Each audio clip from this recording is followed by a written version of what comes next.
ሰላም አድማጮቼ፣ ይህ ከደራሲ ተስፋዬ አየለ ጋር ያደረኩት ከድር ሰተቴን የተመለከተው ጭውውት የመጨረሻው ክፍል ነው።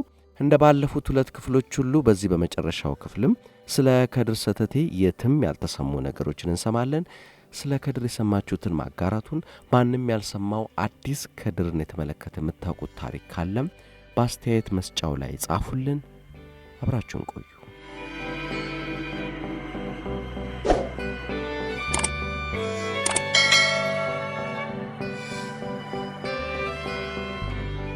በተለይ የሀገር እንትን ስለሆነ ነው። ምንድነው ህመምሽ ብለው ቢጠይቋት ነው አለች። ምን ብለው ያክሟት ይላል። አሁን ይሄ የኢትዮጵያ ችግር ነው። አሁን ኢትዮጵያን ስትጠይቃት ምንድነው ህመምሽ፣ እሱ ራሱ የሚጠይቃት ራሱ አሁን አንተ እንደው እውነት ህመሜን ልታክም ነው።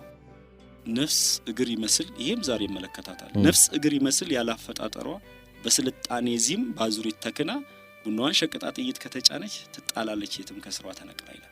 በስልጣኔ አዚም ይለዋልና ከዛ ደግሞ ኢምፔሪያሊዝም ነው በስልጣኔ ዚም ይለዋል።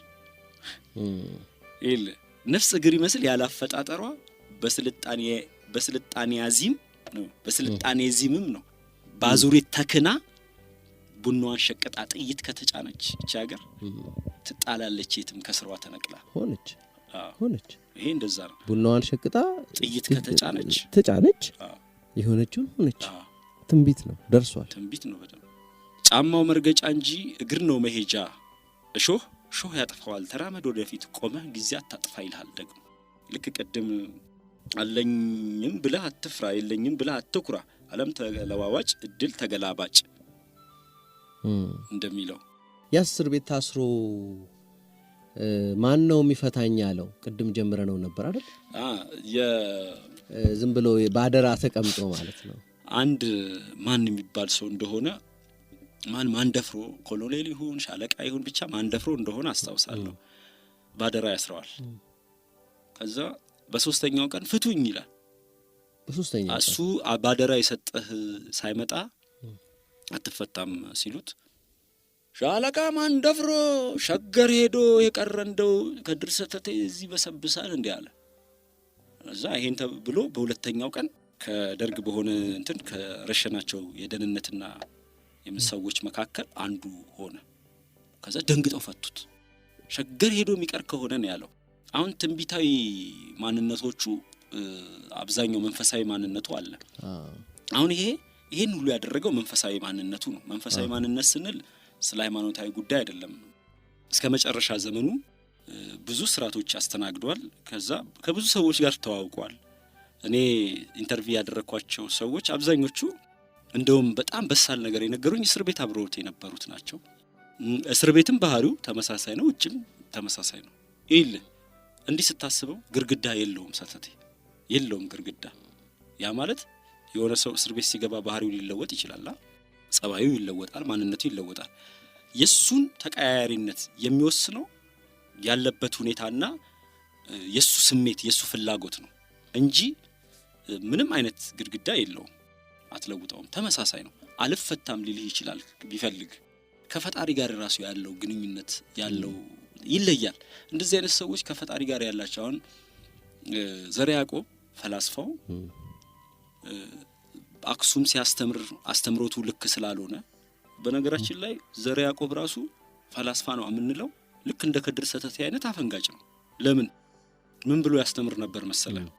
አክሱም እሱ የሃይማኖት አስተማሪ ነው። እንዲያስተምራቸው የተቀመጡ ሰዎችን ስለ ፈጣሪ ካቶሊኮች እንዲህ ይላሉ፣ እስላሞች እንዲህ ይላሉ፣ ኦርቶዶክስ እንዲህ ትላለች፣ እናንተስ ምን ትላላችሁ ብለው ነው የሚያስተምሩ። ይሄ አልተለመደም። እንዲህ ብላ አታስተምር አሉት። ሌሎችንም በቃ ይሄ አዲስ አይነት አቋም አመጣ። ከዛ የማይደግፋቸው ነገሮች ነበሩ። የማይደግፋቸው ስለ እንዲህ መሆን የለበትም የሚላቸው ያፈነገጡ ናቸው ከሃይማኖት አስተምሮቱ። ለምሳሌ ገዳም መግባት በፍጹም መሆን የለበትም ይላል። እንግዲህ የሱ ይሄ ለቤተ ክርስቲያን ከዛ መጀመሪያ ተከሶ ንጉስ ጋር ቀረበ። ያኔ ፈጣሪ ሆይ ጭንቀና አሳልፈኝ ብሎ ጸለየ።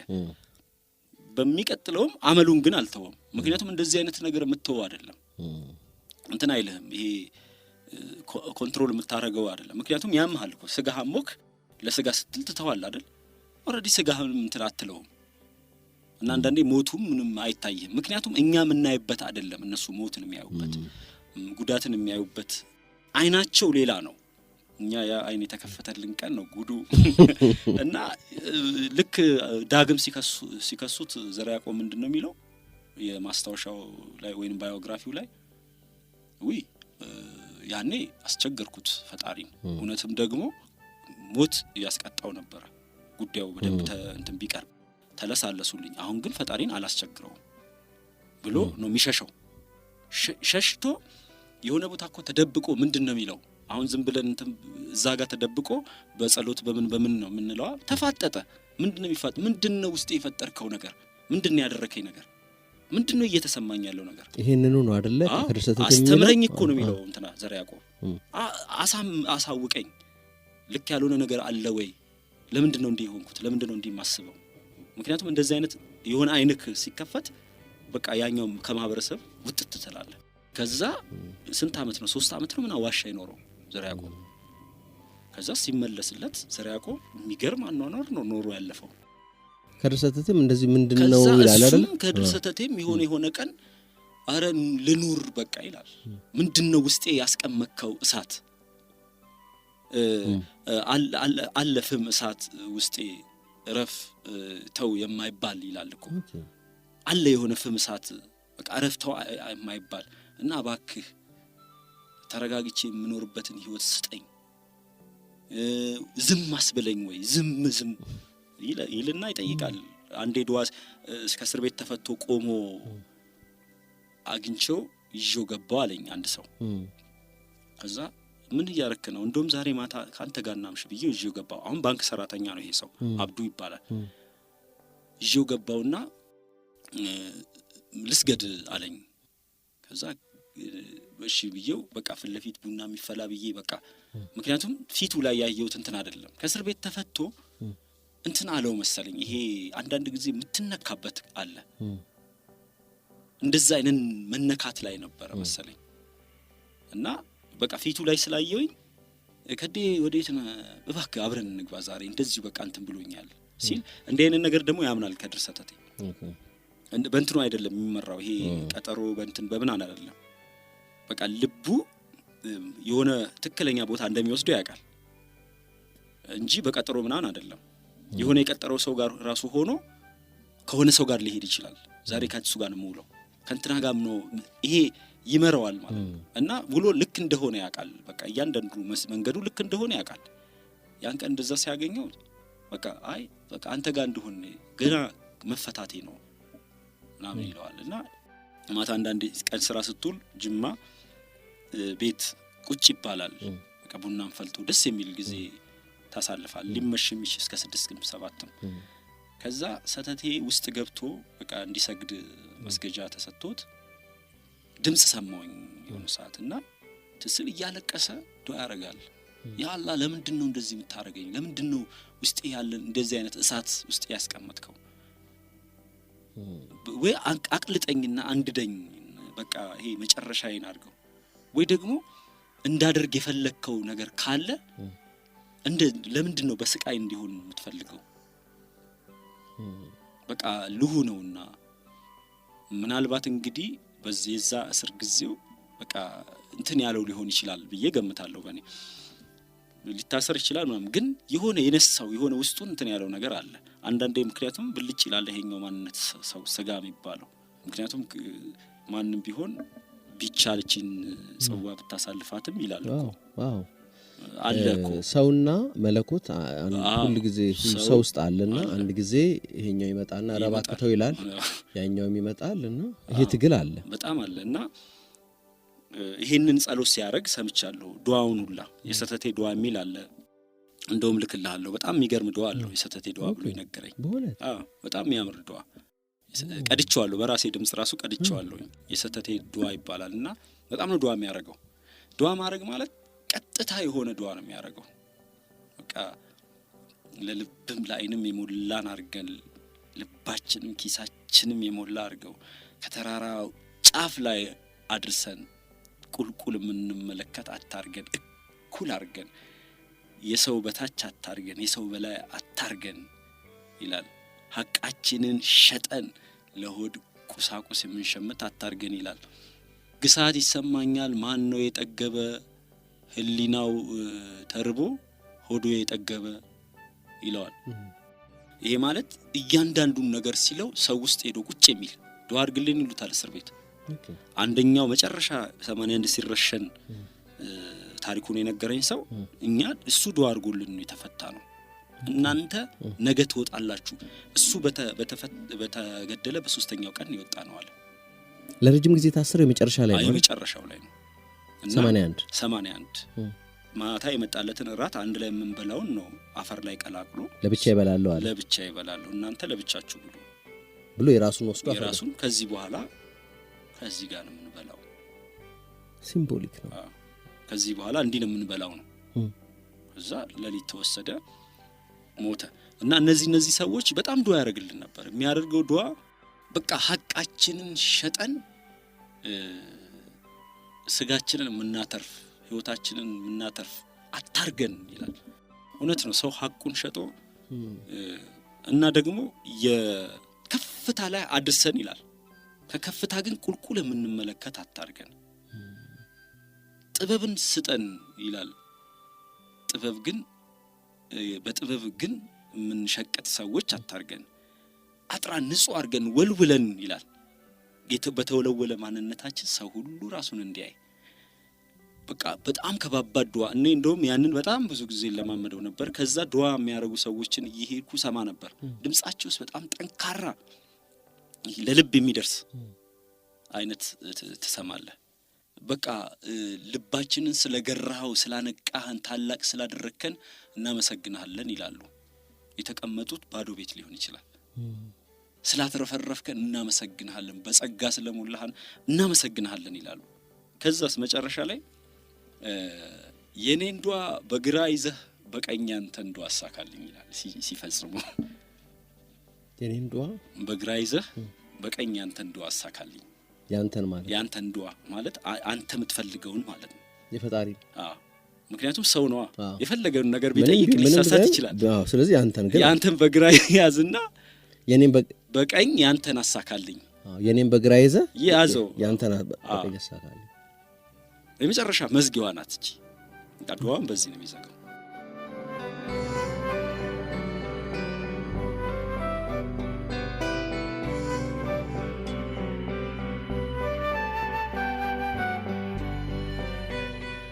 እና የሰተቴ ዱዓ ይላልና እነዚህ ሁሉ ህይወቶች ይሄ መንፈሳዊ ገጽታው ትልቅ በጣም መገለጥና ብዙ ናቸው። ሰዎችን በቀጥታ አሁን ለምሳሌ 77 አንድ እንጀራ ለ7 78 አንድ እንጀራ ለ8 79 አንድ እንጀራ ለ9 እሱም ኖሮ ቢገኝ ብሏል። 74 አካባቢ 75 አካባቢ ነው ያለው። በእውነት ገና ከ77 በፊት ያለው። ምክንያቱም እውነትም ደግሞ እኔ ከዛ በኋላ አሁንም ሆነ እንጂ አንድ ትልቅ ባዮግራፊ የምሰራበት ይሄንን ጉዳይ የሚያስጠናኝ ነውና የራብ ምልክቱ ከ74 ጀምሮ ነው። ተርቧል። በዛ ሰዓት ኦልሬዲ ሰው በጣም ተርቦ እንትን ብሏል።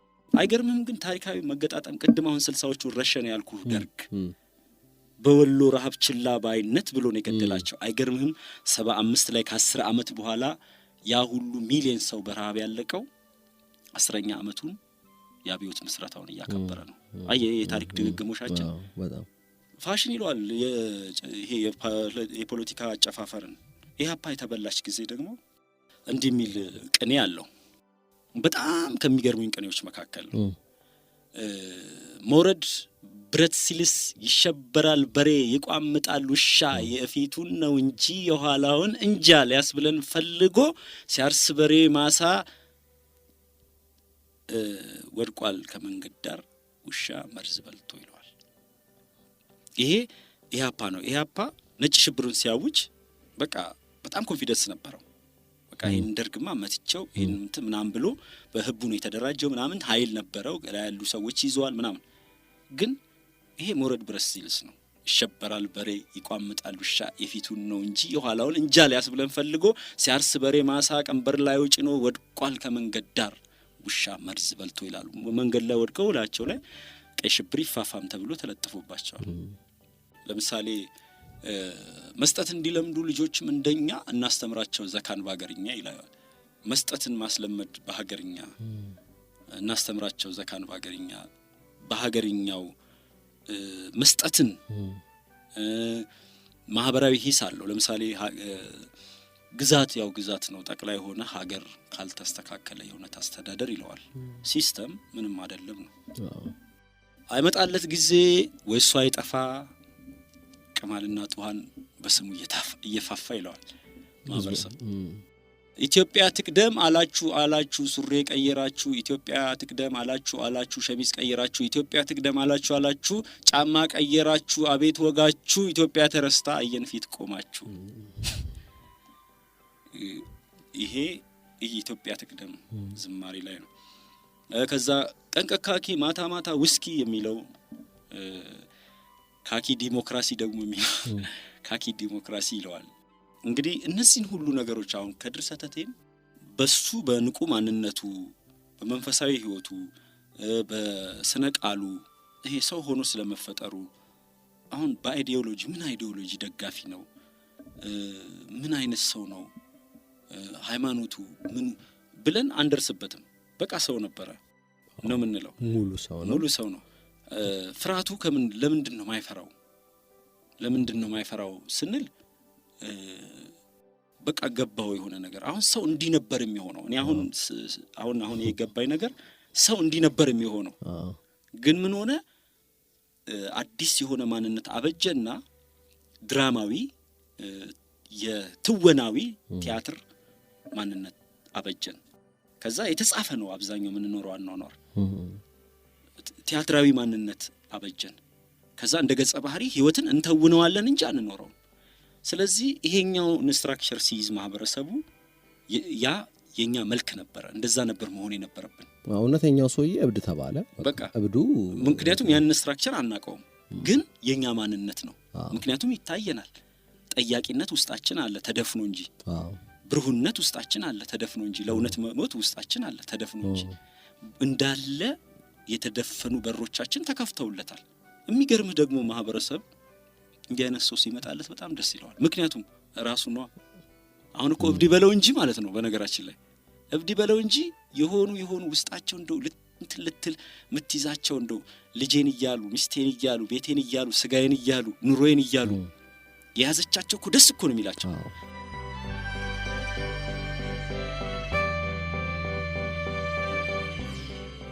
ያ ነው የኛ ክሎዝድ ሶሳይቲ ነን። ዝግ ማህበረሰብ ነው። ዝግ የተዘጋብን። ከዛስ በድብቅ ነው የምንሆነው። የተዘጋ ነገር ሲለቀቅ ለዛ ነው ገዳይነታችን። የሆነ ልጅ ሲናደድ ተናዶ ቢሳደብ ኖሮ ያንን መሰደቡን መኮርኮሙን ውጦ የሆነ ነገሮችን ውጦ ነው በኋላ እድል ሲቀናለት ገዳይ የሆነው ተበቃይ።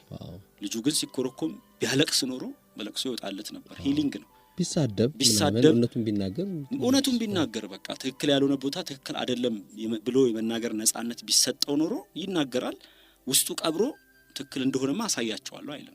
ስለዚህ ክሎዝድ ሶሳይቲ ውስጥ አምቀን ያስቀመጥናቸው እነዚህ አይነት ሰዎች መተንፈሻ ናቸው። እንደዚህ አይነት ሰዎች የሚፈጠሩት ሁላችንም ውስጥ ይሄ ማንነት አለ። ይሰለጥናል። አንዳንዴ በንባብ ይሰለጥንና እኮ እንደሆነ ነገር የሚያረጋቸው ሰዎች አሁን እነ ሶቅራጠስ በንባብ በምርምር ነው ያሰለጠኑት። የሚሰለጥንበት እድል በምንድነው? ነገሮችን አክሰስ የማድረግ እድሉ እና ከሰዎች የሚያገኛቸው ሰዎች ለምሳሌ የሆነ ነገር ሲል እንዴ አንተ ምንድነው ያልከው ብለህ ከተደነክበት ኦኬ የሚል ግን ስትል ዝም ብለህ እባክህ የምትለው ከሆነ ለምሳሌ የመጀመሪያ የሆነ ነገር እኔ ሳመጣ ለምንድነው ማመጣው ማህበረሰብ የምለው እናንተ ስናወራ የሆነ ነገር እኮ ስታወራ እንዲማ አይታሰብም ካልከኝ ጥያቄ ይፈጥርብኛል። 5 ሰው ቢለኝ ጥያቄ ይፈጥርብኛል። በተለይ መጀመሪያ እንዲህ ያደረገኝ ያለ ሰሞን እንዴ አንተ የሆነ ነገር ሆናል እንዴ የምትለኝ ከሆነ እንዲህ ተቀብረን የምንቀር ብዙ አለ። ግን እዛ ጋር እንደድል ይሆንና አስተማሪውም እንደዛ ሲል ኦኬ ምናምን አንተ እኮ ያሰብከው ማለት እንደዚህ ነው ምናምን ሊል ይችላል። ኦኬ ነኝ ልክ ነኝ ያ ያድግልሃል። አሁን እናቶች እንዲያሳድጉልሃል። እኔ አሁን 4ኛ ክፍል ሆኜ የሂሳብ አስተማሪያችን አንድ ቀን ጥያቄ ጠይቁ አለ። ምን እንደተሰማው አያስጠይቅህም ሌላ ጊዜ እና እኔ መልስ ሲባል እንደውም ብዙ ጊዜ አልመለስኩም መሰለኝ። ስለማልመልስ መሰለኝ ጥያቄ ለመጠየቅ እጄን ሳወጣ በጣም ተናደደ። እሺ ምን ልጠይቅ ነው? ጠይቅ ነው። ሂሳብ ለምንድን ነው የምንማረው አልኩት። ምክንያቱም የእውነት ደግሞ ማልከታተለውም ለምን እንደምንማር የምር ነው።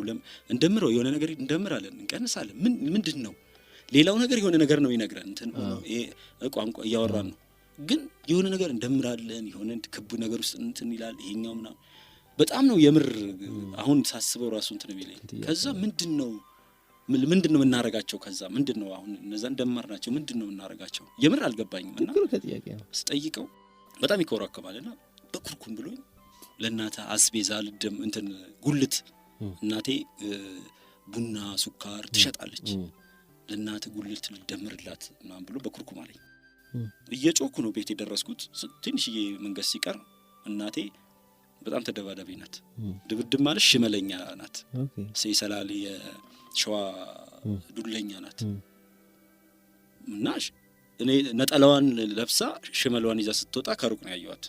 ለምን ድምጼ ይለያል ተበድዬ ሳለክስና እና የሆነ ተጣልቼ መጥቼ እሺ ምን ሆነህ ነው ልትለኝ ትችላለህ። እና ይሄን ሰውዬ እስከ ትምህርት ቤት ድረስ እኔ እንትን ብያለሁ።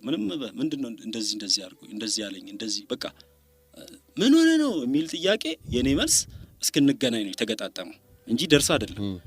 ምን ሆነ ነው ከዛ እኔም ከዚህ ሂሳብ ለምን ራሱ ጠይቁ ብሎን ሂሳብ ለምን እንማራለን ስለው በኩርኩም እዚህ ጋር ይኸው እንትን አብጧል እያልኩ እኩል ተገናኘ አየች። ከዛ በቃ በዛው ትምህርት ቤት እዛ እረፍት ነበረ።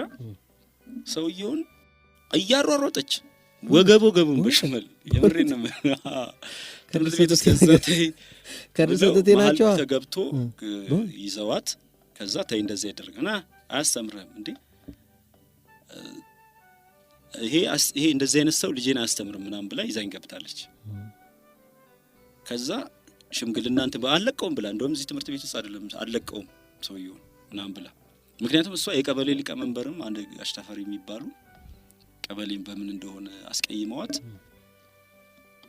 ሽመሏን ይዛ ወጣ ከቀበሌያቸው እስከ ቤታቸው ድረስ አሯሩጣቸዋለች በሽመል። አንድ ጊዜም ደግሞ የጎረቤታችን ታደመ ይባላሉ እና ኮባ አለ የነሱም ግቢ የኛም ግቢ እና ይገናኛል። ይሄ ደግሞ 80 ስንት መሰለ 82 አካባቢ ነው። የሚገርም ህፃኖኛ አስተዋውሳለሁ እኔ እሷን ተከትዬ ነው ቆሞ ጠብቀኝ መሳሪያ አለና ፋዘር የደርግ ወታደር ነው የለም እሱ ጦር ሜዳ ነው።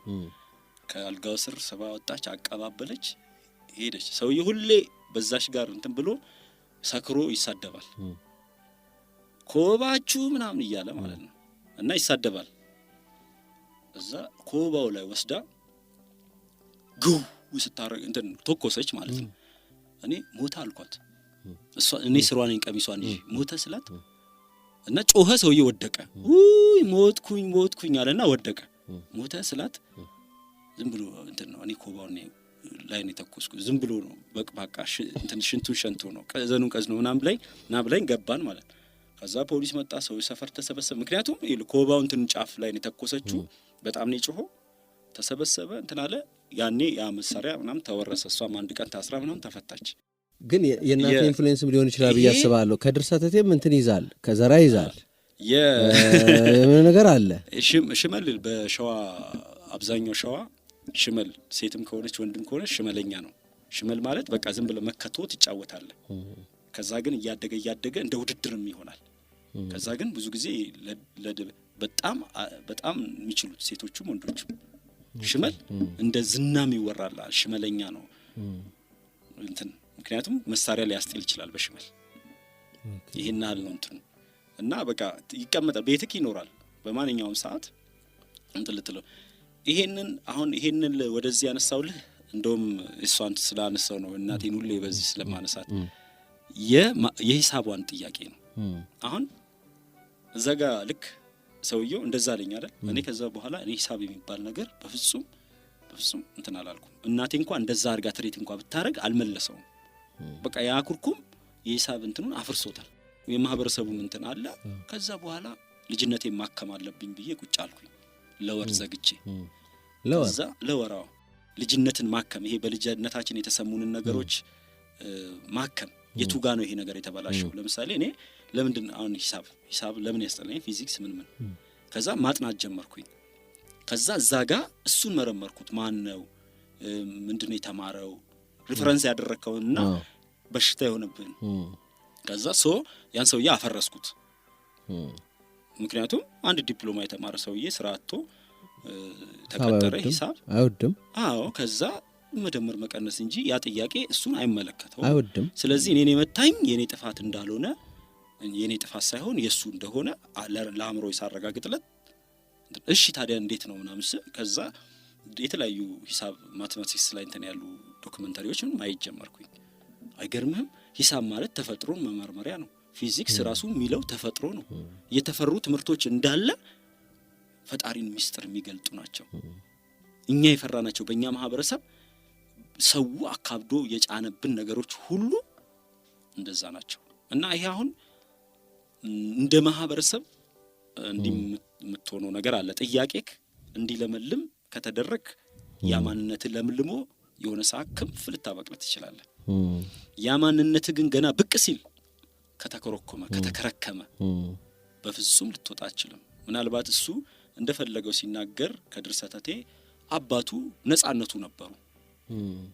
ዝም በሉት ይላሉ። እንደገና የሚለው ነገርም የተለየ እንደሆነ ይሰማቸዋል። ከዛ ደግሞ ቁርአን ያስቀሩት ሰውዬም አጋሮ በጣም እንደዚህ አይነት የተለየ ሰው እንትን የሚሉ ሰው ናቸው። ማለት ጥያቄን የሚደፍኑ አይደሉም። እንደው እንትን በለው ግን ጥሩ ነው ያሰብከው እኮ ግን እንደዚህ አይደለም እሺ ብለው ቀስ ብለው የሚመልሱለት።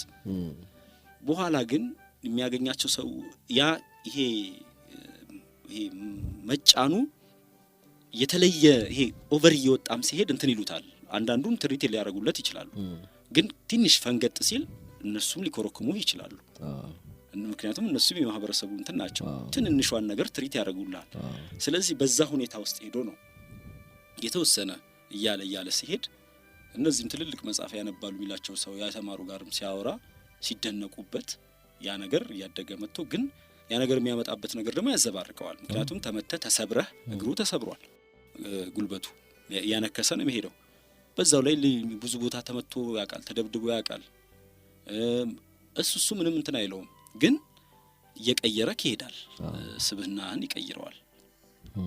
ምክንያቱም ስብና በጣም ነው እየተቀየረ የሚሄደው። ስብና እውነተኛ ሰው ስትሆን ስብናህ በሚደርስብህ ነገር እየተቀየረ ከዛ ንግግርህም አስተሳሰብህም እየጠጠረ ይሄዳል። የሰተቴ ግጥሞችም ወደዚህ ስትመጣ እየበሰሉ እንትንም እየሆኑ ነው የሚሄዱት። ለምሳሌ መጨረሻ ላይ ያላት ያን ጉርጋድ ማን ማሰው ያሰው ማን ገባበት የማሰው ይላል። ይሄ እንትን ጊዜ ደርግ ሲቀብር እንትን ይላል። በኋላ ራሱ ገባበት። ከዛ ደግሞ ማን ነው የገደለኝ ማን ነው የቀበረኝ ዓለም ቀረሽ ሲኦል ከእንግዲህ ግድ የለኝ ይላል። ማን ነው የገደለኝ ማን ነው የቀበረኝ ማን ነው የቀበረኝ ዓለም ቀረሽ ሲኦል ከእንግዲህ ግድ የለኝ። በቃ ይሄ መጨረሻ እንትኑ ነው። ዓለም ቀረሽ ሲኦል ከእንግዲህ ግድ የለኝ ማለት ስለ ገዳይ ራሱ በቃ ማን ነው የገደለኝ ማን ነው የቀበረኝ አይታወቅም። ዓለም ቀረሽ ሲኦል ከእንግዲህ ግድ የለኝ አለ። በቃ ዘጋ በቃ። ከዛ በኋላ ሰተቴ እንትና አይደለም። ከዛ በየቦታው እንግዲህ ስለሱ መወራት ጀመረ። ያኔ እንግዲህ ከሞተ በኋላ ልክ ያኔ በነገራችን ላይ ከሞተ በኋላ አይደለም በጣም ሲወራ የነበረው። እንደውም 6 ወሩ እና እቺ ደግሞ ሀገር ትንቅንቅ ላይ አልነበረች። እሱስ የነበረበት 6 ወር 81 ማለት ሀገር እኮ ትንቅንቅ ያያት። ምክንያቱም ወያኔም ሊገባ እንትን ብሏል፣ ጦርነት አለ እንግዲህ እንደውም የውስጡ ተረጋግቷል። መፈንቅለ መንግስቱን ተደመረ ይሄ። ስለዚህ በዛ ሰዓት የመኖር ያለ መኖር እንትን ውስጥ ነው ሰው። እንደገና ከዛ በፊትም እብዶች ተሰብስበው ተረሽነው ያውቃሉ። ከነዛ መካከልም ተረሽነው ሊሆን ይችላል ብሎ የሚያስብ። ስለዚህ ስለሱ በዛ ሰዓት ለዛም ነው መቼ እንደተገደለ ያልታወቀው። ግን የሆነ ሰው አግኝታል አብሮት የነበረ ሰው የቡ የሚባል ቦታ በልጃቸው በኩል አንድ ሰው ጠርተውኝ እሳቸው ጋር አድሬ መጻፍን ልጄ አንብቦ ስለሱ ነገረኝ። ምን ብሎ ጻፈ ስለው ይሄን አለ። ግን ደግሞ ስሩ ላይ የትኛውም ሰው ስለሱ የምታውቁ ካላችሁ ንገሩኝ ብሎ አስቀምጧል ስልኩን፣ ደውልለት። በዚህ አጋጣሚ ይሄንንም የምትሰሙ አድማጮቻችን ስለ ከድር ሰተት የተለየ መረጃ ካለ እንግዲህ ያሳውቁልን፣ መልእክታቸውን ያስቀምጡልን፣ ስልካቸውን ኮንታክት አድርገን ተጨማሪ መረጃ በጣም ምክንያቱም ሁሌም ነው የሚነግሩኝ። ሁሌም ከድር ሰተቴ በተነሳ ቁጥር ይነግሩኛል። አሁን ቅድም ያልኩ ወይ ሰጦ ወይ መጦ ወይ ቺቺ ወይ ፊቺ የሆነ ሰው ነው በቅርብ የነገረኝ። ዶክተሬ ገራኑ ቶርቶሬ የሚል ዶክተር መጥቶ ስለ ጤና ያስተምራቸዋል እና ወሬ አበዛ ሰውየው በጣም። እዛ ዶክተሬ ገራኑ ቶርቶሬ አለ። በቃ ገራኑ ቶርቶሬ ማለት ወዳችን በሰበሰ እንደማለት ነው። እና እንትን ይለዋል ደግሞ ጅማ ስብሰባ ይሰበሰባል። በነገራችን ላይ ይሰበሰባል። በጣም ከሚገርመኝ ያው ለመበጥበጥ ነው ጮጬ እና ዶሮ እንትን በሆነ ጊዜ እንትን ተጀምሮ ነበርና በቀን 2 ልጥልጥ የምትችል ዶሮ ምናምን እና ፖለቲካ ሲባል እና ጅማ አካባቢ ፖለቲካ ካለ ወይንም ፖለቲካ ነው ባክ የሚያወራው ካለ ፖለቲካ ትርጉሙ ሶበ ነው። ኦኬ ውሸት ማለት ነው። ይሄ በማህበረሰቡ ራሱ ባክ ፖለቲከኛ ነው ባክ ተወሱ። አዎ እኔም ጋር እኔ ድሬዳዋም እንደዚህ ይባላል። እንትና ፖለቲካ ነች ይባላል። ልክ መጀመሪያ ይሄ ፖለቲካዊ ምናምን ተብሎ ተወራ። ከዛ እጅ አወጣና ህዝቡን መጠየቅ ፈልጋለሁ። ሰብሳቢው እኮ አይደለም ሰብሳቢው አለ። ህዝቡን መጠየቅ ፈልጋለሁ ሲል ከዛ መጀመሪያ ፖለቲከኛው አወራ ስለ ፖለቲካ ምናምን ስለ አብዮታዊ ምናምን ብሎ ከዛ የእንትኑ ሰውዬ ጋበዘ። ይሄ የልማት ምናምን ነው ማህበረሰቡን እንትን በሉ እንትን አልሙ ምናምን ለማለት እዛ አውጣና ህዝቡን መጠየቅ ፈልጋለሁ አለ። ምንድነው ጥያቄ ሲል አርፋት ተቀመጥ ገና አልጨረስንም አልጀመርንም መክፈቻ ንግግር ነው ያደርገው። መክፈቻ ንግግር ላይ ምንድነው ጥያቄ? ህዝቡን እኮ ነው መጠየቀው። ያው መታ ህዝቡ ፖለቲካ ማለት ሶባ አሉት። እኩል ነው የሚሉት ምክንያቱም ሁሉም ይሄን ነው የሚያውቀው። በቃ ብሎ ተቀመጠ። ከዛ ሰውየው ወሬ ጀመረ። እንግዲህ እቺ ዶሮ በቀን 2 ምጥል እንትናት ነው ሶባ ተኮፋ ይላል አንደኛው ውሸት። የሆነ ነገር ያወራል ሶባ ለመፋ ይላል ሁለተኛው ውሸት። ሶባ ሰደፋ እዛ እንትን በቃ ወታደሮች በቃ ይሄ በጠብጣል ምናምን ሲል ጮሁበት ማለት ነው። እዛ እንደውም ከጮጬ ሰፊ ህዝብ ምናምን ብሎ የሆነ ነገር ብሎ ወጣት አሰረ። ሰው ጮሁበት ምክንያቱም እንማርበት አይነት እሱ መጀመሪያ ጀምሮታል። ራሳቸው መልሰዋል። ህዝቡን ልጠይቅ ነው ያለው። ፖለቲካ ማለት ሲል ሶባ እኩል ውሸት ብሎ ተቀመጠ። መልስ ተመልሶልኛል ብሎ ፖለቲካ ምንድነው አለ ውሸት አሉት። ምክንያቱም ማህበረሰቡ እሱ ነው የሚያውቀው። ፖለቲካ ማለት ውሸት ነው። ጅማ ላይ ብዙ ሰዎችን ብዙ ነገር ብሏል።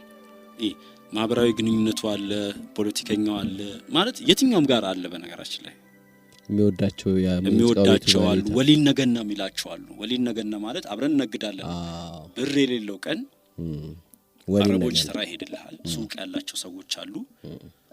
ጀርባውን ለሱቁ ሰጥቶ ወደ አስፋልት ዞሮ ይቆማል። ከዛ ፊቱን መለስ ያደርግና ወሊን ነገና ይላቸዋል።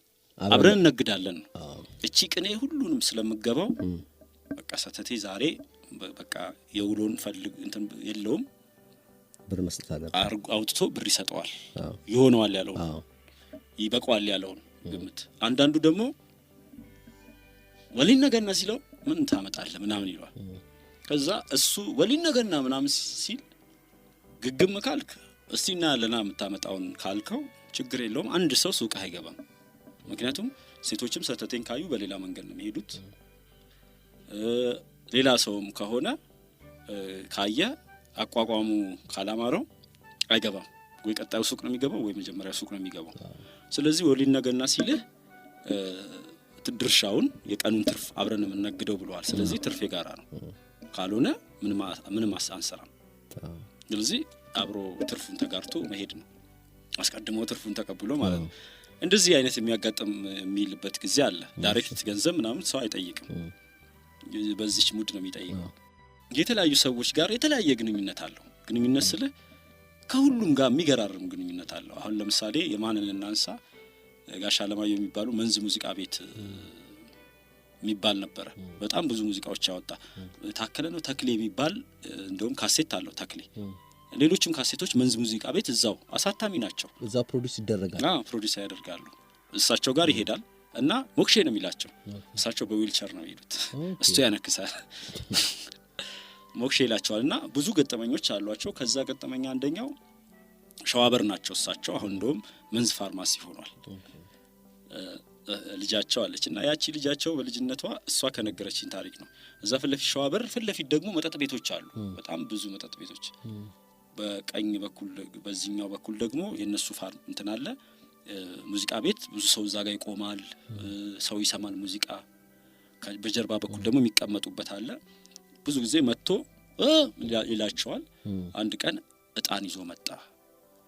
እንትን ይዛለች ማጨሻ ይዛ ለአባታቸው እዛ ታጭ ያጫጭሳል። ያው ቡና ይፈላል ሞቅ ደመቅ ብሎ ነው። ያው ጅማ ሁሉም ቦታ ሀድራ ነው እና እጣን ይዞ መጣና ግርግርዋን ተቀንተናን ተቀበላት። ማጨሻዋን ያጨሳል፣ አፉን ያጥራል፣ እጣን ያረጋል፣ ጆሮውን ያጥራል።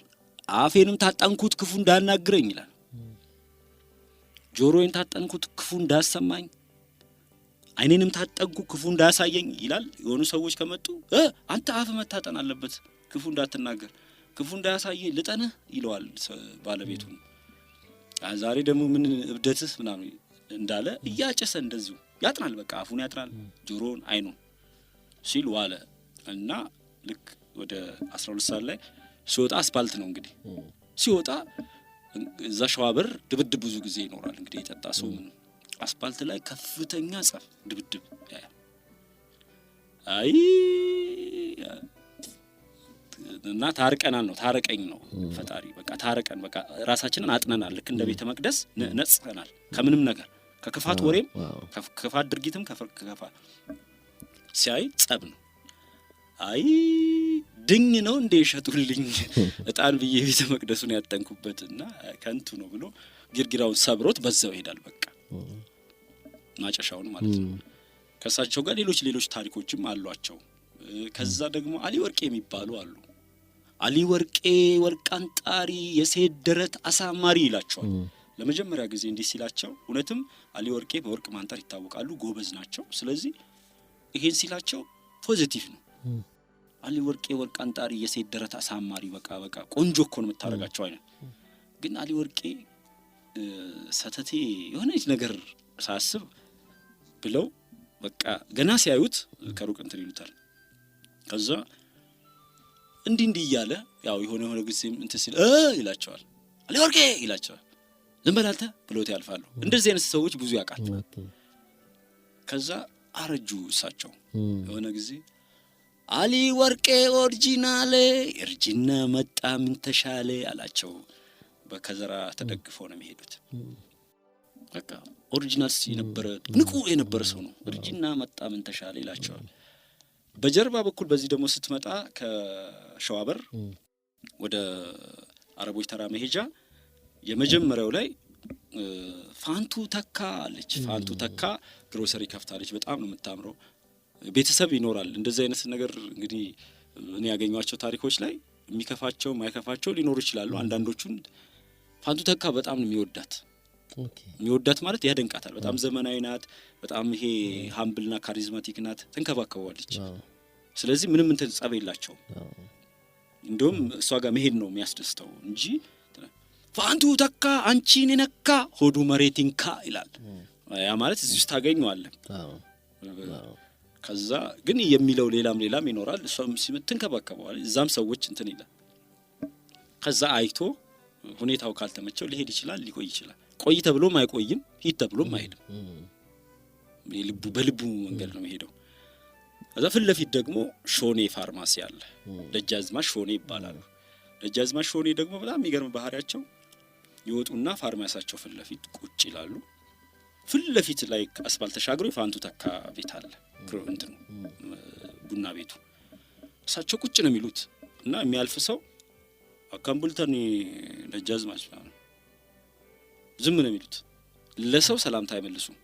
ሁሌ ፋርማሲያቸው በር ላይ የሚነሱት መቼ ነው? ሰተቴ በዛ በር ሲመጣ ደጃዝማች ሾኔ ተነስተው ውስጥ ይገባሉ። ደጃዝማች ሾኔ ህይወታቸው ሙሉ እዛች ፋርማሲያቸው ፊት ለፊት ወጥቶ ቁጭ ይላሉ። ሰላም ግን አይሉ። እንዲህ አይነት ይሄ አይነት ነገራቸው ማህበረሰቡን በኋላ ቀብራቸው ላይ አንድ ሰው አልተገኘም የሚል መረጃስ ሰምቻለሁ። ምናልባት ከዛ በኋላ ቤተሰቦቻቸው በዚህ ጉዳይ በጣም ብለው በጣም ቀብር የማይቀሩ በጣም ማህበራዊ ግንኙነታቸው በጣም ጥብቅ የሆነ ሆኖ ደጃዝማች ሾኔ በጣም እሱም ብቻ ነው እንግዲህ ማንንም ሰላም አይሉም ማለት በጣም ኩራታቸው ጥግ ድረስ ነው። እንግዲህ ኩራትም ምን አይነት ቋንቋ እንደምንሰጠው አላውቅም፣ ግን ምን ደግሞ እንደዛ እንዳረጋቸውም አይታወቅም። የደርግ ኩርፊያ ይሁን የሆነ ነገር ተዘርፎባቸዋል። ብቻ ባላባስ ስለነበሩ ዝም ነው በቃ ሰላም ብለህ ግን ታልፋለህ። ከዛ ሁሌ እንትን ከዛ ፊት ለፊት ሲያዩ ፋንቱ ተካ ደጃዝማች ሾኔ ፋንቱ ማፊንጎኔ ይላቸዋል። ይሄንን ፋንቱን እያዩ ስለሆነ ፋንቱን እየቋመጡ ነው እና ከሚቋምጡ ሄደው ለምን አይጠይቋትም አይነት እንትን ነው ያላቸውና ከዛ ቀን በኋላ ደጃዝማች ሾኔ ከዛ በር ላይ ወደ ውስጥ እዛው እንትን ማለት ይጀምራሉ። ከዛ በኋላ መቀመጥ ምክንያቱም ፊት ለፊት ነው የሚታዩት። እንግዲህ ፋንቱን እያዩ ነው እየቋመጡ ነው ማዶ እና ከሚሉ ለምን አይሻገሩም? ከሰፈር እስከ መንግስት ለማንም የማይመለስም አንድ ህንጻ ትልቅ ህንጻ የጣሊያን ጊዜ ህንጻ እዛ የሚኖር አንድ ሻለቃ ነው ማለት ማን ስማቸውን ለጊዜው አላስታውስምና ማን ነው ስማቸው ለጊዜው ይከብዳል እንትናቸው ከፎቁ ላይ ነው ቤታቸው እንትን ፎቅ ላይ ሲኖሩ እግዚአብሔር ትንሽ ከፍ ሲሉ እግዚአብሔር ይሁን መሰላቸው እንዲላል ሰውየው በጣም ነው እንትን የሚሉት ፍርዶ ውሳኔ ከቤቱ ከመጣ እርሶ ቤት ሚስቶ ችሎት ትምጣ ያላቸው ማለት ነው። የፍርዶ ውሳኔ ከሚስቶ ከመጣ እርሶ ቤት ይቅሩ ሚስቶ ችሎት ትምጣ።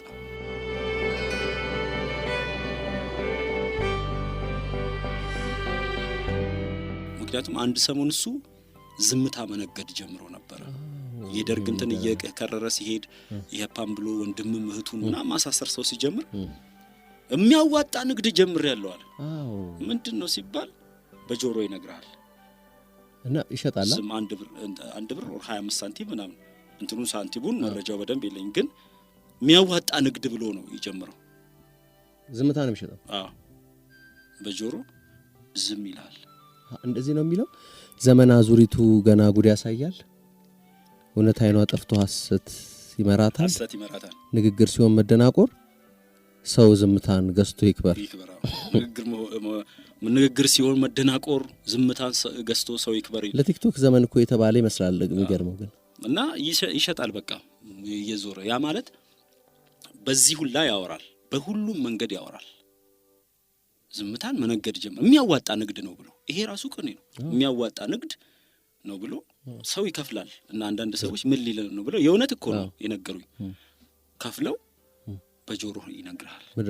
ትስቃለህ፣ ዝም ገዝተሃል ትሄዳለህ።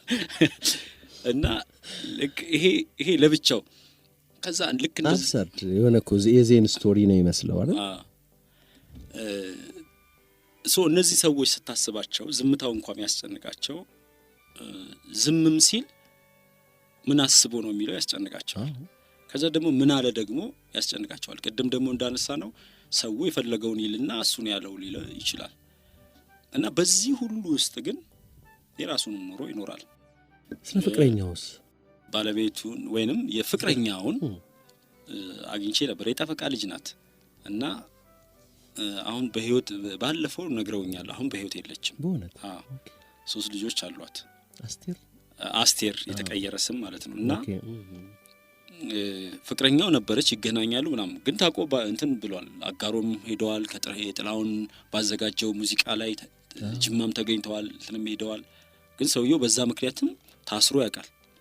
ያስደበድቡት ነበር፣ በጣም ያስደበድቡት ነበር። ከዛ በኋላ ግን እሷ ማግባት ስላለባት ምክንያቱም ቅድም ደግሞ እንዳልነው ሰተቴ በቃ ምንድነው በውስጥ ያስቀመከው ነገር እንዳልኖር እንዳልሞት አድርገህ አይነት የሚለው አለ።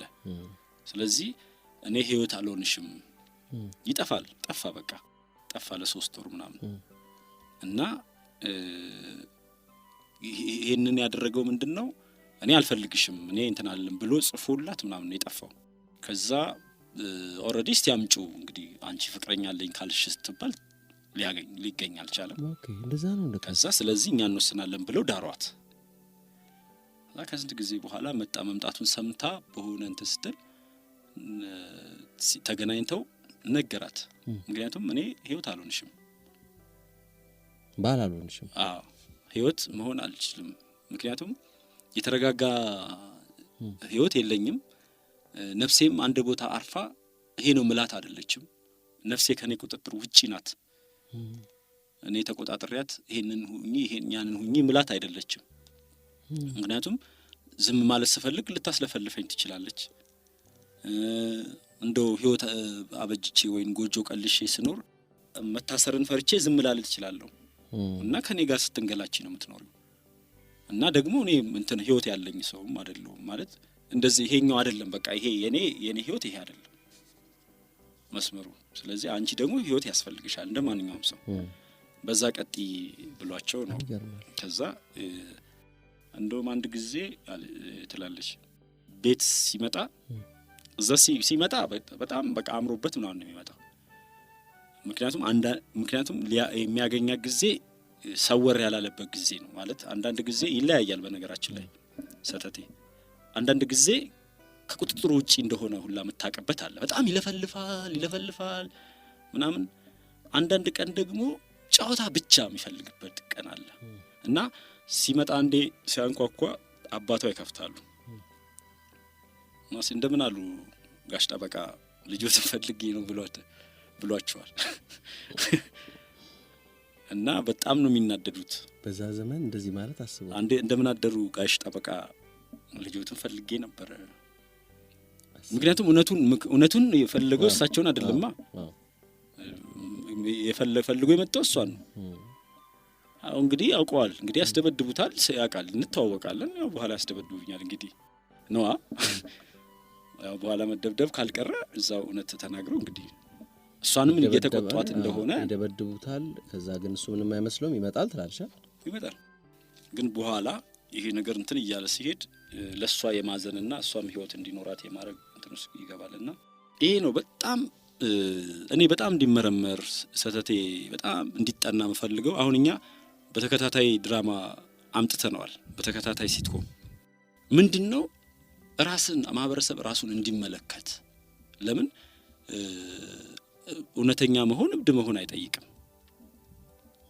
አሁን እኛ የተጨበረበረብን ነገር ያኛውን ስምን ፈራዋለን እብድ መባልን።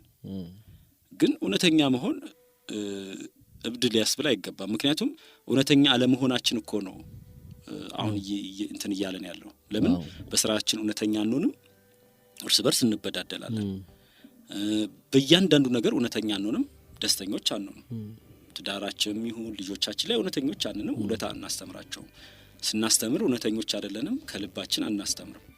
እውነተኛ አለመሆናችን እንደ ማህበረሰብ ገሎናል ማለት ሐቀኛ ሆነን አለመኖራችን እንጂ የግድ እብደት ሳይሆን የሚጠይቀው የሰውነት ማንነታችን ነው። ስለዚህ ማንነታችንን መልሰን ማግኘት ነው ያለብን። እውነተኛ ሃይማኖተኛ መሆን አለብን፣ እውነተኛ መምህር መሆን አለብን፣ እውነተኛ ጋዜጠኛ መሆን አለብን፣ እውነተኛ ፖለቲከኛ፣ እውነተኛ አባት፣ እውነተኛ እናት፣ እውነተኛ መሆን። ስለዚህ ሁሉም እውነት ሲገናኝ ማህበረሰብ የጠራ ይሆናል። ከዛ ደግሞ ስንኖር ከልባችን ይሄ ሎ ፍሪኩዌንሲ ወይንም ዲስትራክቲቭ የሆነ ማንነት ሊኖረን አይገባም። ይሄ አሁን ብዙ ዲስትራክቲቭ ዜናዎች አእምሯችንን ጠልፈውት ወስደውታል። የቱ ማንነታችን ነው እየኖረ ያለው? ስለዚህ ከልብም የተኖረ ማንነት ነው። ፈጣሪያችን ጋር ስንንበረከክ እውነት ከፈጣሪ ጋር እናወራለን ወይስ ፎርማሊቲውን ለማሟላት ነው? እውነት ካልሆነ ምንም የሚሳካልን ነገር የለም። እያንዳንዱ ነገር ውስጥ ይሄን ነገር ቀስ እያልን እያጣነው መተን ተጽፎ የተሰጠ ቲያትር በሚመስል ህይወት ውስጥ ነው የተገኘ ነው። ስለዚህ እየተወን ነው ማለት ነው። ይሄ ትወና ደግሞ መጨረሻ ላይ የሚያሸልመን ምንም የለም። ህይወት ነው እየከፈልን ያለ ነው። ልክ እድሜያችን ሲያልቅ ከዚች ዓለም እንሰናበታለን እና እዚህ ውስጥ ሰተቴው ሰው ራሱ እንዲመለከት ነው። ጎዳና እንደሱ ላንወጣ እንችላለን። ግን ለራስ እንኳን መታመን አሁን ሰተቴው ለራስ መታመንን ታለ ከፈጣሪ ጋር ለተሰስርን ብዙ ነገሮችን እናያለን። ሰተቴ ጎዳና አድሮ አያውቅም፣ ግን መንገድ ላይ ወጥቷል፣ ይታዘባል፣ ያየውን ይናገራል፣ ከሰዎች ጋር ደግሞ ሰላማዊ ሆኖ ይሆናል። የሀገር ህሊና ነው የራሱ ከራሱ ህሊና አልፎ የሀገር ህሊና ሆነ። እንደገና ነው በዘመኑ የነበሩ ብዙ ሰዎች ነበሩ፣ ስለነሱ ሰዎች አላወራንም። ስለዚህ ሰውዬ ነው ያወራነው። ለምን አያስብልም? ያ ሁሉ ሰው ተረሳ እንዴ? በጣም በዛ ሰዓት እኮ በጣም መሞት አይቀር ሁሉም ሞተ፣ ቁጥር ሆነ። ግን ሰተቴ ምናልባትም ከዛሬ በኋላ ለመቶዎች ዓመታት ሊወራ ይችላል እና ያውን በፍቅር ይሄ ማንነት ነው። አሁን ይሄ ማንነት እንዳንድ ዝም ብለን እንደው የሆነ ቦታ እንደተፈጠረ ሰው ብቻ እናስበው። እንደዚህ አይነት ሰዎች በጣም ብሩህ ናቸው፣ በጣም የተገለጠላቸው ናቸው። አለቃ ገብረሃና ስንት አይነት ክሬቲቭ የሆኑ ስራዎች አሏቸው፣ ስንት ቅኔዎች አሏቸው ያልተነገሩላቸው። እነዚህ ሰዎች እኛ ከዛ በኋላ የተሰራነውን ፍሬም ውስጥ የገባነው ማንነት ሳይከተሉ የኛ ማሳያዎች ናቸው። እንደዚህ ነበር መሆን ያለብን። ምን ቀልድ ምን እንጫወት፣ ስራ ቦታ ፈገግታ ያለበት፣ ይሄ ሁሉ ቦታ ጭምት። አሁን እንኳን ታክሲ ውስጥ እኮ ስትገባ ሁሉም ሰው ተኮሳትሯል። ሊፍት ውስጥ ስትገባ እኮ ያስፈራሃል። ቤተሰብን አሁን እያንዳንዱ የዓለምን ሸክም የተሸከምን ይመስል እና ይሄ ዲስትራክቲቭ የሆነ እንትን ውስጣችን እየተፈጠረ ነው። ይሄ ምንድነው? ነፃነታችንን እያጣን ነው፣ ማንነታችንን እያጣን ነው። የምንስቀውን የምንጫወተውን ስራ ቦታ ይሄ ኢነርጂ ነው። ይሄ ከፍተኛ ኢነርጂ ስራ ያሰራናል። ምክንያቱም ስራ ውጤታማ የምትሆነው ፕሮዳክቲቭ የምትሆነው ኢነርጂክ በጣም ሃይ ቫይብሬሽን ላይ ሲሆን ብቻ እንጂ ተኮራርፈህ ተጠባብቀህ ተፈራርተህ እንዳይጥና ድመት አደን ውስጥ ሆነ ህይወት አይሆንም። ስለዚህ ሰው ወደ ክብሩ የሚመለስባቸው የሚባሉት ዓለም ላይ በንቃታቸው የሚታወቁ በንቃተ ህሊናቸው እንደገና ደግሞ በመንፈሳዊ ማንነታቸው እንደዚህ የላቁ ሲሆኑ ዋጋ ያስከፍላል። ቢያንስ ለራስ በመታመን ዋጋውን መቀነስ ይቻላል። ለራስ ማለት ለስራዬ እታመናለሁ ወይ በምሰራው ስራ ማለት እውነተኝነት በነገራችን ላይ መንገድ ላይ መውጣት ላይ ጠይቅህ ይችላል። ኢትዮጵያ ውስጥ በጣም ከምናምነው በላይ ታላላቅ ሰዎች ተፈጥረው አልፈዋል፣ እየተፈጠሩ ነው። ከዛ ደግሞ ይሄ ደግሞ አሁን ያለንበት ሁኔታም ተብላልቶ የሚፈጠሩ አዳዲስ የሚገርሙ ልብ ያላቸው ሰዎች ይመጣሉ። ምክንያቱም ኢቮሉሽን አለው። ይሄ ህይወት ይሰለቸናል። ይሄ ህይወት ማለት የትወና ህይወት ይሰለቸናል። የቱ ጋር ነኝ እኔ ብለን መጠየቅ እንጀምራለን። ልክ ያኔ እርግጠኛ አሁን ሰው እውነቱን መኖር ይጀምራል፣ ለራሱ መታመን ይጀምራል፣ ግልጽ መሆን ይጀምራል። አይ እኔ አልዋሽም፣ ለምንድን ነው የምዋሸው ማለት ይጀምራል። ይሄ ፎልስ የሆነ ሰልፍ ኮንፊደንስ ወይ የውሸት በራስ መተማመኑ ይገባዋል። እውነተኛ በራስ መተማመኑ የቱ ጋር እንዳለ መፈለግ ይጀምራል። ምክንያቱም ውሸት አርቲፊሻል ማንነትክ እኮ እየበዛ ሄድና ከዛ በአርቲፊሻል ሽጉጥ ይጋለጣል።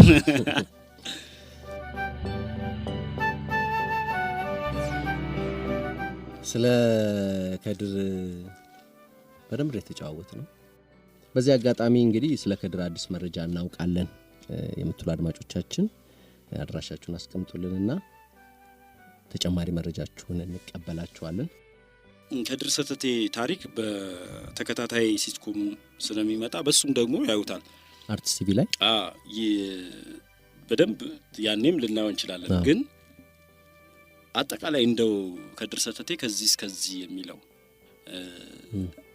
ምን አይነት ሰው ነው፣ እንዴት ነው ሲል የነበረው፣ ለምንድን ነው ይሄንን እንደዚህ ሆነው የሚሉትን ቢያንስ እንደው ዝም ብሎ ለጨረፍታ ያህል እንዲህ አይነት ሰው ነበረ ለማለት ያህል ይሄ በቃል እያንዳንዱን ነገር ምክንያቱም ቅኔዎቹን ብንመረምራቸው ያስቁናል። እንደገና ደግሞ ውስጣችን ባንዴ በመጻፍ ደረጃ ልናነብ የምንችለው ነገር ባንዴ ያስደነግጠናል። ልክ እንደ ስነቃል ወይንም ልክ እንደ የሆነ አባባል ምሳሌያዊ አነጋገር በሚመስል ሁኔታ ጭምቅ አድርጎ በመጻፍ ያለን ታሪክ ባንድ ነገር ያስረዳናልና እነዚህ ነገሮች ጸሐፊያን ወይንም የአርት ሰዎች ከሆነን በአርት ውስጥ ራሳችን እንድንመለከት ያደርገናል። እንደገና ደግሞ ነዋሪዎች ደግሞ ከሆነን አይ ሰተቴማ ሰተቴ ነው እኔና አይመለከተኝም አንልም። ምክንያቱም የሰተቴ ማንነት ሁላችንም ውስጥ አለ።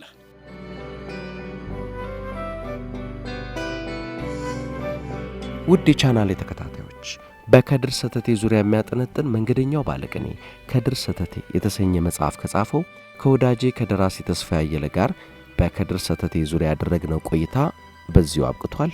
ተስፋዬ አየለን በአድማጮቼ ስም አመሰግናለሁ። ሰላም።